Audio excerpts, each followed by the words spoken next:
The sky over Earth was not blue anymore, because a giant alien ship was covering the sun and casting a shadow over cities, oceans, and forests across the planet. People looked up in fear, their mouths opened, their eyes wide. The alien mothership was not just big, it was massive beyond belief, like a floating city made of black metal with glowing red lights moving across its surface. Every screen across Earth suddenly turned on, whether it was a TV, a phone, a tablet, or even a billboard, and the same face appeared on every single one. It was not human. It was something far older, something powerful. The face had silver skin, sharp bones, a crown made of bone, and eyes that burned like fire. It spoke in a deep voice that echoed in every mind.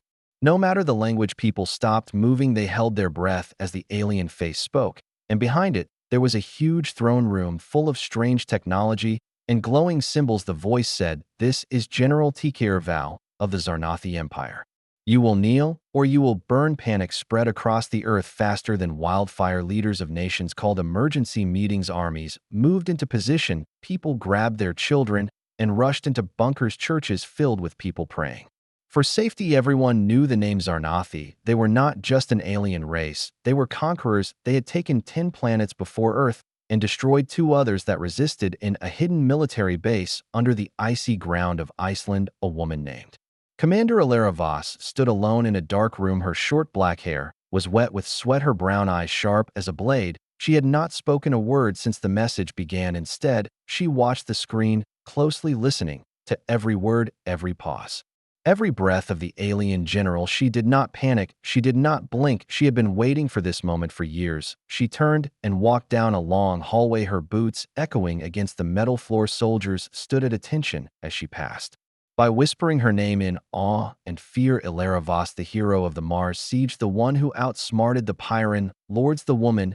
who had once stared death in the face and said, "Not today." She entered the war room, where her team was already watching the broadcast. They looked at her as if waiting for orders, but she only raised one hand, and the room went quiet. The message was repeating again. The alien general said, "You will kneel in 1 hour, or Earth will be destroyed." The Zarnathi warships hovered over major cities, their weapons charged and glowing. The countdown had begun, and no one knew what to do. Alara turned to her second-in-command, a tall man named Juno, and said, "Bring up the Zarnathi communication logs, everything we have ever intercepted and decoded. We need to understand how they think, not just how they fight." Juno nodded and rushed to work, his hands flying over the console screens, lighting up with alien symbols translated into Earth languages. Alara studied them one by one, her mind moving faster than lightning. She was not just a soldier, she was a strategist, a linguist, and a ghost from Earth's hidden war with the stars. She remembered the day she lost her parents during the Mars colony attack. The Zarnathi had come without warning, without mercy, and in one night, they erased an entire human city. Her parents had been scientists, peaceful people who believed in talking to aliens, not fighting them. They were wrong. Alara had learned that young and never forgot it. Now the same enemy was here, not just above Mars or Saturn, but above Earth itself, above her home. And this time, she would not run, she would not hide. The screens showed new footage of the alien ships releasing drones the size of buses. They flew over cities, scanning, measuring, collecting data, and the people of Earth watched in terror, helpless and small. But not Alara. She smiled. It was not a happy smile. It was the smile of someone who had just seen the final piece of a puzzle fall into place. She turned to her team and said, "Connect me to the global network. I need to speak to the world." They looked confused, but obeyed. Within seconds, her face appeared on every screen side by side with the alien general, her voice clear and steady as a mountain. To all people of Earth, she said, "Do not kneel, do not surrender, do not fear. I have faced them before, and I will face them again. But I need your strength, your courage, your belief that we can stand together, not as broken pieces, but as one around the world." People stopped crying. They listened to her voice and felt something new, not fear, but fire in their hearts. Hope had returned. The alien general appeared again, his face angry, his voice louder, saying, "Your words mean nothing. Your people are weak. Your time is over. You have 60 minutes left before we burn your cities to the ground." But Alara only looked at him through the screen, her eyes full of something that no alien could understand, defiance. She whispered to her team, "Activate protocol Red Star now." They hesitated just for a moment, then did as told. Deep underground machines started humming, wires glowed, lights blinked to life. The Earth had more than armies, it had secrets, and Alara knew every single one. The Zarnathi ships in orbit began to receive false signals. Their scanners showed strange images. Their systems slowed down. Their commands delayed by invisible forces. Back in the war room, Alara watched with cold calm as the alien fleet tried to understand what was happening. They had technology, but she had knowledge, and that was more powerful. She said to Juno, "Get me the linguistic core of their command system. I want to speak to their general in his own language." He looked at her shocked and said, "We don't even know if that will work," but she only said it will. The clock kept ticking. The world held its breath, but Alara was not afraid. She walked to the middle of the room, stood tall, and waited, and in her mind, she repeated the words she would say to the alien general. When the time came, the words that would shake the stars. Kneel first. Beneath the frozen land of Iceland, in a deep underground facility where frost covered every steel wall and machines hummed like distant thunder, Commander Alara Voss stood in silence, her face calm, her heart steady as she stared at the hologram of the alien general, replaying over and over again the words that shook the world. Kneel or burn. Around her, soldiers whispered her name in hushed tones, some with awe, others with fear.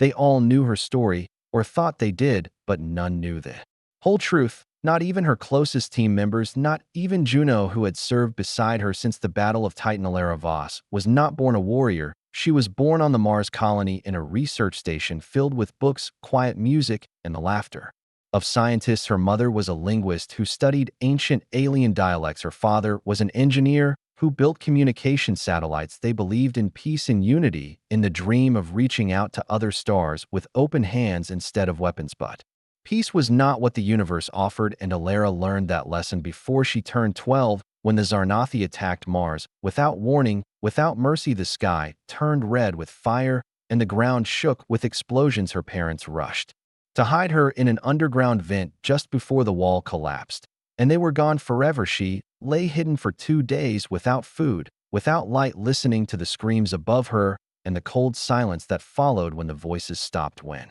she was rescued, she did not cry. She only asked what language the aliens spoke. From that day on, she studied, she trained, she listened to every alien message intercepted by Earth satellites. She learned to read the unspoken patterns in their voices, to understand not just their words, but their culture, their pride, their rules, their weaknesses. She grew up in military schools, but never followed orders blindly. She made her own path, always one step ahead of everyone else. At 16, she decoded a Zarnathi war map that saved a space station from destruction. At 20, she hacked a drone hive and used it to trap a pirate fleet between Jupiter's moons. At 25, she led a stealth mission to rescue colonists from a burning ship, and when the Pyrran lords demanded Earth's surrender, she was the one who stood in front of their war council and said no. But Alara did not seek medals or fame. She did not care about applause. She carried her pain like a blade, sharp and quiet, and she waited.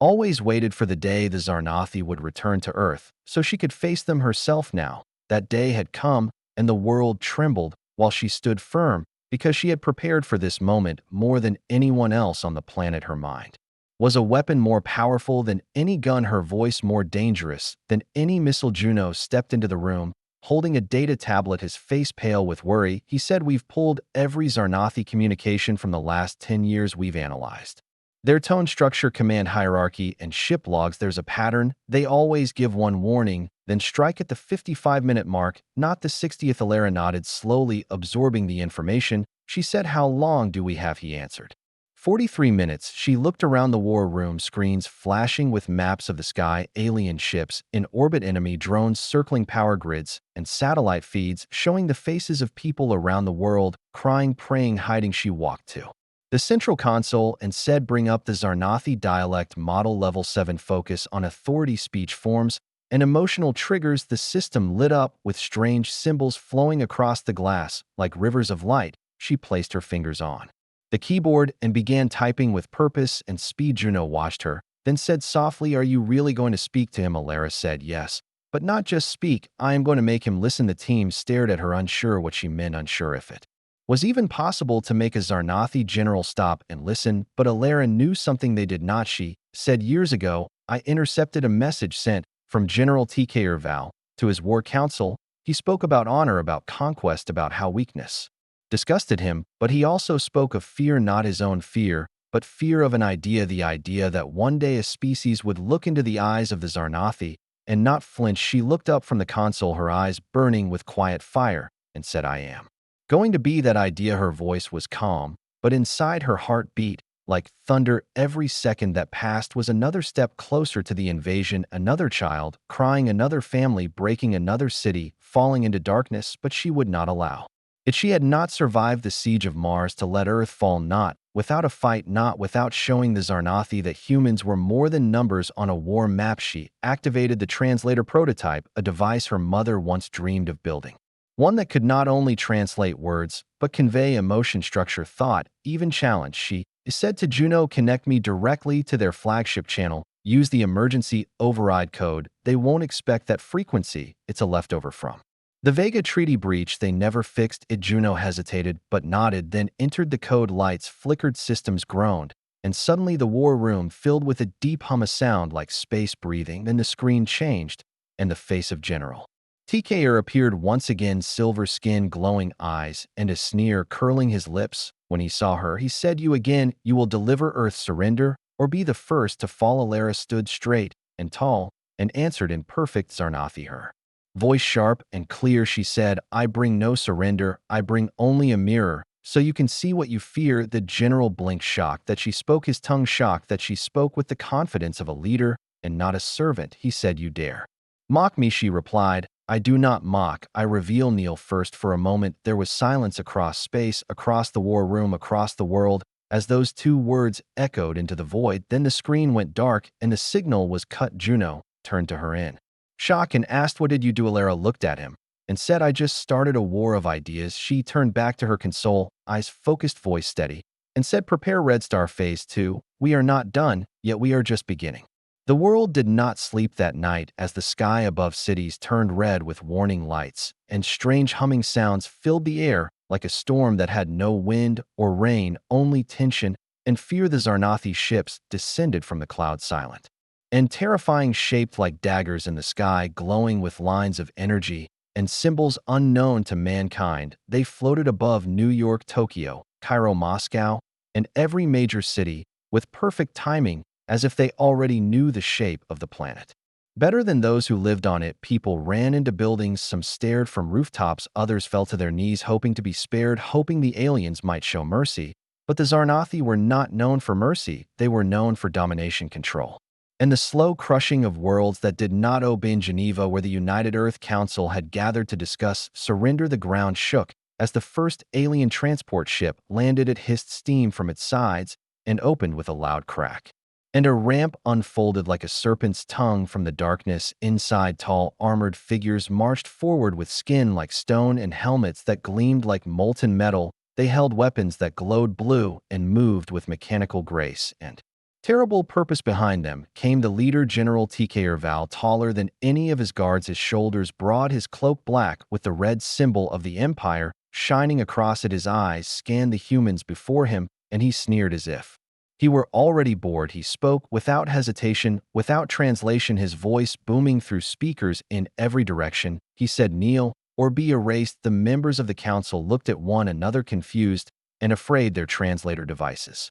tried to catch up, but the message was already clear, and the guards raised their weapons without waiting for an answer. Then a second signal interrupted the feed across the sky, and every screen split to show another face. A human face, one the world now knew by name. Commander Ilara Vashi stood in her war room, calm, with no fear on her face, her eyes like fire, her voice smooth as ice. She spoke in the Zarnathi tongue, so every alien soldier could understand. She said, I told you once, now I say again, kneel first. For a moment the entire world held its breath. The alien general paused, his glowing eyes narrowing, as if unsure what he had just heard. His guards looked at him, then at their leader on the screen, then back at him again. Some hesitated, fingers near triggers, unsure of the next move. Tikor laughed, cold and cruel and full of pride, and said, you speak my language, yet you understand nothing. We are not here to talk, we are here to rule. You will bow, or you will fall. Alara smiled, just slightly, not with joy, but with something deeper, the kind of smile that comes before lightning strikes. She stepped back and gave a silent signal, her fingers brushing the side of her wrist just once, and somewhere deep beneath the facility in activation Code was triggered above the city's strange pulses began to spread invisible to the human eye, but not to the alien system's lights flickered on their suits, weapons hummed with confusion, and several soldiers took a step back as something in their helmets began to shake. The neural disruptor had been activated, a weapon not of fire or steel, but of sound and pattern. It used the Zarnathi's own language against them, feeding loops of coded speech that confused their balance centers, disrupted their focus and twisted their instincts. The more pride they had, the worse the effect became. Tor felt the ground shift beneath him, though the earth had not moved. He gritted his teeth and forced himself to stand straight, but his knees began to bend without his command. His spine trembled, his breath came heavy, and his vision swam with lights that should not be there. One of his guards dropped to one knee, confused, trying to rise, but unable. Another followed, then three more. They did not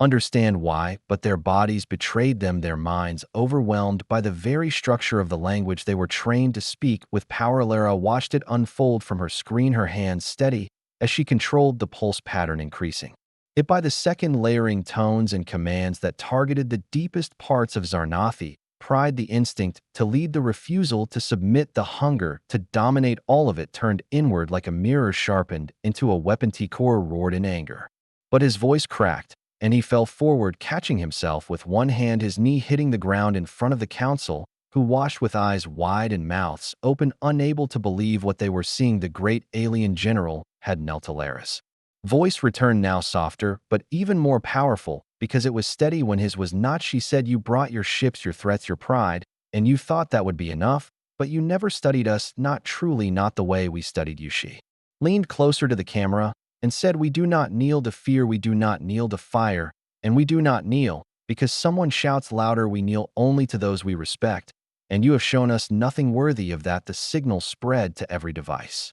Again, every phone, screen, television, and helmet display on Earth and on Zarnathi ships. It played on their control panels in their language, showing their general on one knee across the stars. In their empire, soldiers hesitated, technicians blinked in confusion, leaders growled in disbelief, and whispers began to rise across 1,000 systems, whispers that the Zarnathi had found a planet they could not break. Tikor raised his head and tried to speak, but nothing came out. His mouth moved, but his voice was lost in the silence of humiliation. He had not lost a battle, he had lost something worse, the illusion of being unbeatable. His guards slowly stood again, the pulse wearing off, but their confidence shaken, their grip on their weapons unsure, their eyes darting nervously around, as if waiting for orders that no longer had the weight they once carried. Alara stood in her war room, still watching, not smiling, now not even moving, just standing like a mountain, unshaken, unmoved, untouched by fear. The alien fleet above Earth remained in place, but something had changed, something deep and invisible, not in weapons or numbers, but in belief, and belief was the real battlefield.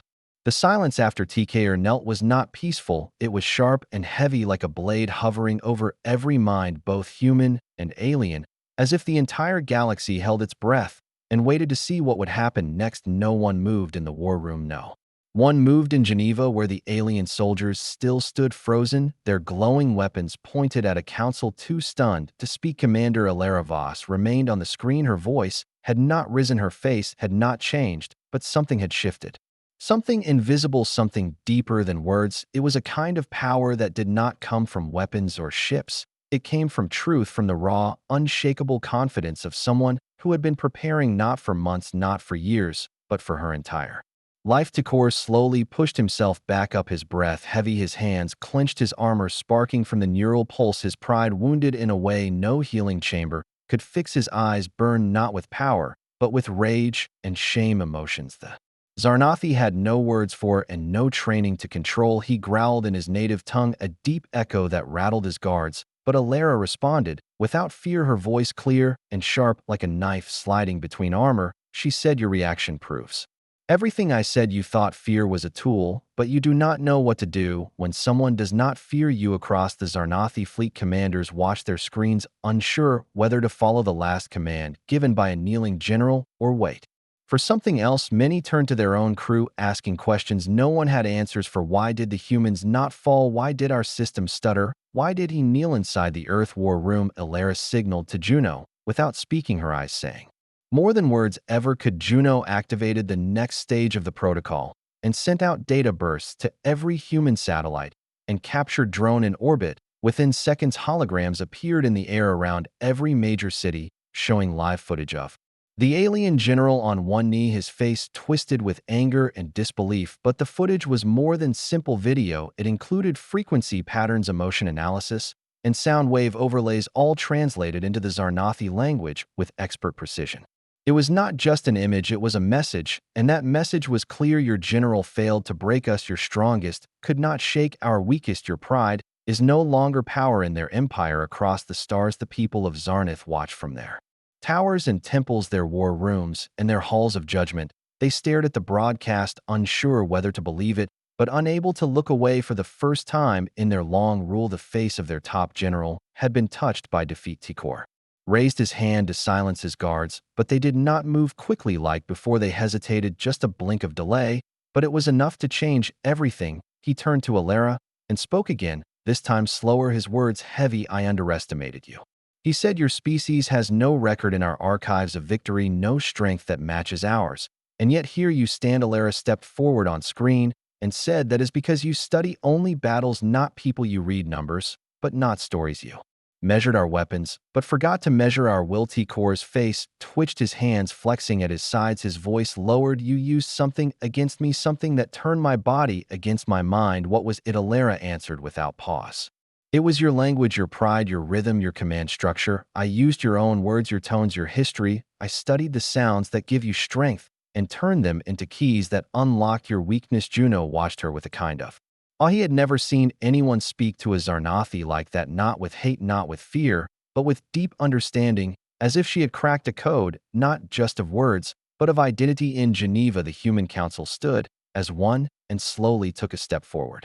They did not kneel, they did not raise weapons, they simply walked closer, their backs straight, their eyes locked on the alien soldiers, who still stood in silence, unsure whether to fight or wait. The human leader, a woman named Chancellor Reeve, spoke. To the guards, you came expecting us to kneel, but now you must choose whether to follow a leader who kneels or listen to those who still stand. She did not raise her voice, but her words carried weight. One of the alien soldiers turned slightly, just enough to break the formation, then another shifted his weapon downward, not as a threat, but as a sign of confusion. Doubt, the most dangerous emotion in any army, began to spread like cracks in glass. Back in the war room, Alara knew the moment had come. She said to Juno, release the full message now, not just the footage. Send the full broadcast to every known Zarnathi, frequency, military, civilian, royal, underground. I want them all to see not just the kneeling, but the words I spoke before. And after Juno hesitated, this could start a war, he said. Alara looked at him and replied, no, this could end one. With a final command, he hit the switch, and the message traveled through the stars faster than light, a combination of image, sound, and intent. Crafted with care and purpose, it told the story not just of resistance, but of understanding, of what happens when a species is pushed to the edge and chooses to rise instead of bow. On distant planets, Zarnathi citizens gathered around projection towers, watching in silence as the message played in full. Some looked away, some turned off the feed, but many did not. Many watched again, and some even translated the message back into their own dialects for others to hear. Tikor stood motionless, his pride shattered, his voice gone, as the seeds of rebellion began to grow in the very empire he claimed to rule. And Alara knew then that the battle was no longer on Earth, it was in the hearts and minds of those who had never questioned their chains. She said to him one final thing, and her words were simple. When the strong lead with fear, they may conquer, but they will never endure. The future does not belong to those who demand kneeling, it belongs to those who inspire standing. She ended the transmission, turned off the feed, and the war room lights returned to normal, but the weight of what had just happened hung in the air like mist after a storm. Tikor returned to his ship in silence, his guards following without speaking. None dared meet his eyes, none knew what orders to follow. And in that silence, the first cracks of an empire began to form. Alara stood alone for a moment, letting the silence fill her chest. Then she turned to her team and said, prepare the next move. This is not the end, this is the beginning.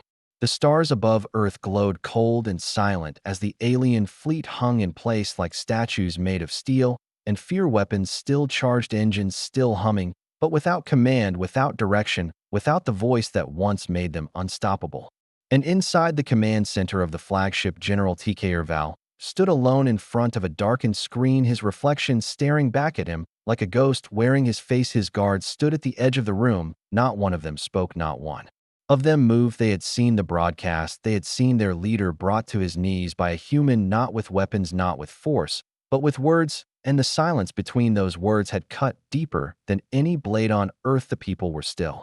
Waking up from their fear, the images replayed on every screen: the general kneeling, the human woman standing, her voice calm, her eyes fierce, her words now translated into every language spoken on the planet. People in bunkers stepped outside, children pointed at the sky without crying, news anchors spoke without panic, leaders paused their talks of surrender and began to talk of strategy, of unity, of something they had not dared to believe in just a few hours before: hope in a small village in India. A farmer looked at his old radio and shook his head in disbelief. In a classroom in Brazil, children watched their teacher replay the footage again and again while she wiped tears from her eyes. In a mining station on the dark side of the moon, workers dropped their tools to listen to the full speech playing on a loop across the solar network. Across the Zarnathi Empire, the reaction was different. Some screamed in anger, some shut off their screens in denial, others stood still and stared, unsure of what they had seen, unsure of how to feel, unsure if the feeling in their chest was shame or something new, something like doubt. On one of the outer colony planets, a young Zarnathi cadet rewound the video and listened to the human woman's words. Again, her voice translated into his native dialect with perfect tone, her words direct, powerful, sharp. She had not begged, she had not threatened, she had simply shown them a mirror, and they did not like what they saw inside the Earth War Room. Commander Alara Voss watched her team monitor signals from the alien fleet ship by ship. They were scanning, analyzing, checking for movement, but there was little to track. No weapons fired, no formations changed. The fleet remained frozen above Earth like a sword too heavy to swing. Juno stepped beside her and whispered, "They are listening. They are not moving, but they are listening." Alara nodded without speaking. She knew this moment would not last forever. Silence is fragile, but she also knew it was a moment she could use. She turned to her comms officer and said, "Open channel again, same frequency, same message." But this time at a question. She paused, then said, "Ask them what they believe in, not what they fear, not what they destroy, what they believe." And the officer looked puzzled but obeyed, and soon the question echoed through space, into every Zarnathi ship, into their consoles, into their ears, into their minds. "What do you believe in?" The message repeated once, then twice, then again, its rhythm soft, steady, unchanging, not a threat, not a demand, simply a challenge. On the bridge of a mid-rank vessel, the Zarnathi captain stared at the screen, his claws tapping the edge of his chair. He had followed TKR for years, believed in him, fought for him. Now his general said nothing. Now the enemy asked questions no weapon could answer. In the Empire capital, a council of elders gathered in private, their faces pale with disbelief, their words full of fear. What if the humans have learned something we have not? What if this woman speaks for more than just Earth? What if the Empire is not unshakable? Alara paced the war room slowly, her boots echoing across the floor. She said quietly, "They are built on obedience, not unity. They rule through fear. But fear can crack if you press the right way." She turned to Juno and asked, "How many systems have picked up the signal?" He replied, "Almost 70%, and growing. The outer colonies faster than the core." "Good." She said, "Now send them phase 3. The choice message in their language. Keep it short, keep it personal." Juno nodded and activated the file. Across the galaxy, new screens lit up with a message that said, "You have a choice, kneel to pride or rise with truth. Your general has fallen. Your fear is borrowed, but courage is born." The message hit harder than expected. It did not shout, it whispered. And yet that whisper echoed in minds already shaking with doubt, in ships where silence had become unbearable, in stations where officers watched their crew hesitate for the first time in their careers. Back in the flagship, TKR smashed the nearest console, sparks flying. He shouted commands that no one followed. His voice, once mighty, now empty. He turned to his guards and demanded loyalty. But their eyes would not meet his, their weapons still held, but their fingers still as stone. He stormed to the deck and shouted into the fleet channel, "This is your general. I command you to strike now. Fire on Earth. Obey your orders." But there was no answer, not even static, only silence. And in that silence, he heard something worse than rebellion. He heard absence, the absence of belief. In orbit around Earth, one of the destroyer ships slowly powered down its primary cannon, then a second ship followed, then a third, not because they were attacked, not because they were damaged, but because the crews no longer saw purpose in firing, they no longer saw honor in destruction on Earth. Chancellor Reeve received the signal update and announced, "To the world, 27 enemy ships have stood down without a single shot fired. 27 reasons to believe this is not the end." People cheered, not because the war was over, but because the impossible had begun. Alara remained focused, her face calm but her eyes sharp. She knew TKR would not give up easily. Pride does not fade without fight, she said softly. He will either leave or try to strike one last time, not with his fleet, but with his rage. She was right. Inside the flagship, TKR ordered an override. He would fire the core cannon himself, one final blast to erase the memory of his failure. But as he reached the console, it shut down. A voice in his own language played through the ship's speakers, low and steady, saying this: "Weapon is locked by crew consensus. Firing denied." He looked around the bridge, eyes wide. The crew stood at their stations, still wearing their armor, still holding their posts. But not for him, not anymore. One of the junior officers stepped forward, bowed his head, and said, "The fleet no longer kneels to UT." Core's fists trembled, but he said nothing. He knew then that the war he thought he was winning had ended long before his ships reached Earth, and the woman who defeated him did so not with armies, but with ideas. Alara looked at the newest scans and saw the energy signatures drop one by one. The fleet was pulling back, drifting away from Earth, slow but certain. She closed her eyes and took a long breath, not of relief, but of readiness.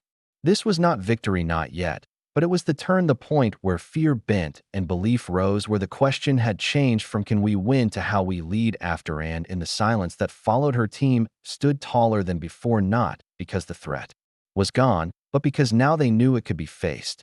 The Zarnathi flagship floated in orbit above Earth like a wounded beast, lost and confused, its lights flickering, its systems unstable, its crew silent and unmoving. The once mighty ship had become a symbol not of power, but of hesitation. And inside its command chamber, General TKR Val sat in silence, his eyes unfocused, his fingers trembling over a deactivated console. No orders came, no voices answered, no commands were given. The pride of the Empire had collapsed under the weight of a single moment. The image of a general kneeling before a human woman had spread across galaxies, across strongholds and star stations, across worlds once shaped by conquest and fear, and now by disbelief and reflection. Tikor had once stood as the face of strength, a warlord crowned by victory, a commander whose name meant silence to enemies and loyalty to followers. But now his name was a question, and questions were more dangerous than weapons in the Zarnathi Empire. On Earth, the people looked to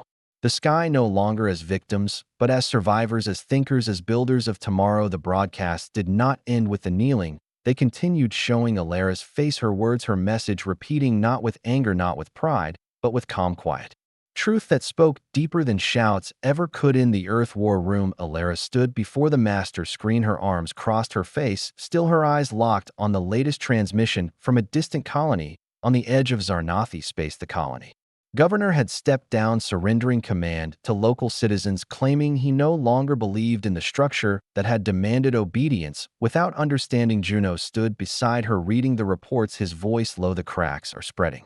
He said, they are losing more than control, they are losing direction. Entire supply lines have gone dark. Some crews have disbanded without firing a single shot. Some systems are no longer responding to central command requests. Alara nodded slowly, her mind already ahead of the data. She knew this collapse was not just military, it was cultural, it was personal, it was spiritual, a fall of belief. And in the Zarnathi Empire, belief was the backbone of every law, every command, every battle. She turned and addressed her team, her voice firm, yet measured. This is the hour where we decide whether we act with vengeance or with vision. This is where we show them what strength without cruelty looks like. I want immediate outreach to any Zarnathi crew showing signs of surrender or doubt. Offer communication, offer translation, offer choice, but do not offer chains. The room moved fast. Her words became action. Messages went out not as threats, but as invitations. Bridges, not walls, networks of conversation were born in the space between former enemies, and that space began to fill with ideas, with stories, with silence, no longer shaped by fear. Above Earth, more ships powered down. Some turned away from orbit, returning to jump points. Some simply hovered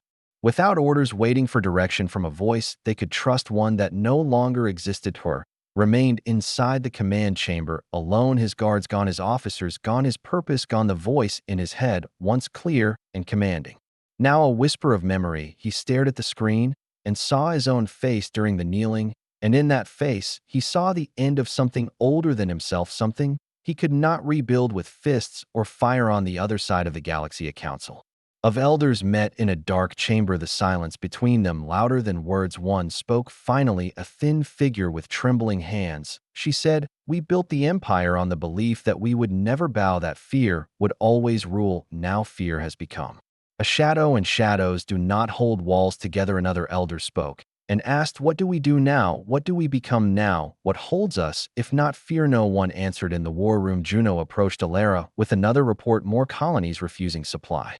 More ships cutting ties, more officers stepping down. Without resistance, the speed of the collapse was not just fast, it was unnatural, like a mountain melting under the weight of a single drop of truth. Alara looked up at the sky through the glass roof, the stars quiet, the fleet still there, but broken not by attack, not by force, but by the choice not to follow the path that led to silence. She whispered softly to herself, "Strength is not in bending others, but in standing alone when others fall." She ordered a new message to be sent, one without demands, one without even a voice, only images. The stars of Earth, children playing in the dust, families rebuilding homes, artists painting the kneeling as a symbol not of victory, but of change. A reminder that even giants can fall and still rise again in peace. On a mining station in the Zarnathi system, a worker watched the message and turned to his crew. He said, "I do not know if I still believe in the Empire, but I believe in the silence." After her words, "And that silence feels different than the one we have lived under." One by one, ships returned to base without permission. One by one, systems went dark, not because they were attacked, but because those who ran them chose to stop, not in protest, but in reflection, because when belief collapses, even the strongest empire has no ground to stand on. Tikor stood finally and walked the empty halls of his ship, the lights dim, the sounds hollow. He reached the observation deck and looked down at Earth, the planet he once sought to conquer, the people he once sought to bend, and in that moment, he saw not weakness, but something he had never truly understood: resilience. He whispered to no one, "Perhaps they are not the ones who must kneel.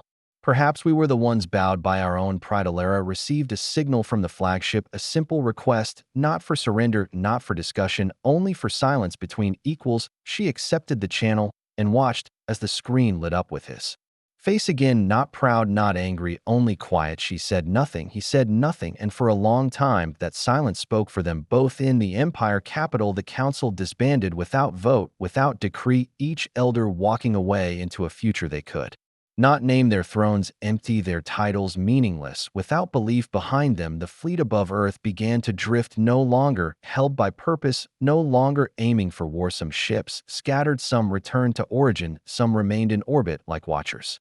Unsure of what to see on Earth, the people stepped into light from bunkers, from shadows, from silence, and began to speak again, not of terror, not of battle, but of hope. They spoke of the woman who stood without armor, without army, and turned away the storm with nothing but a voice and an idea. They spoke of Alara Vos, and in the stars that name became more than legend, it became a beginning. The stars burned quietly above Earth as the last Zarnathi warship drifted without orders, without targets, without fear. The silence between its circuits was not the silence of defeat, but the silence that follows understanding, the kind that does not speak, but lingers like morning fog, soft and heavy and full of meaning. And inside the ship, its crew no longer looked to the screens for war commands. They looked to each other, unsure of what to do now that the Empire had no voice to guide them in. The Earth War Room, Commander Alara Vos stood before a global transmission line, her face calm, her stance steady. Behind her were leaders from every continent, soldiers and citizens standing shoulder to shoulder, not because of rank or fear, but because of trust, because Alara had become something more than a commander. She had become a signal in human form, a light cutting through the ancient shadow of domination. She raised her hand and spoke to every ship, still watching, every outpost still listening, every frightened crew still holding their breath. And her words were not commands, her words were not threats, her words were simple, gentle, woven with the strength of patience and the warmth of peace. "We are not your enemies," she said. "We are not your slaves. We are not the weak you thought we were. We are human, and we choose to stand. We choose to rise. and we offer our hand not as a servant, not as a ruler, but as something new, something true, something neither of us has been before. The message did not end with that. It looped again and again across frequencies known and hidden, across channels once guarded by firewalls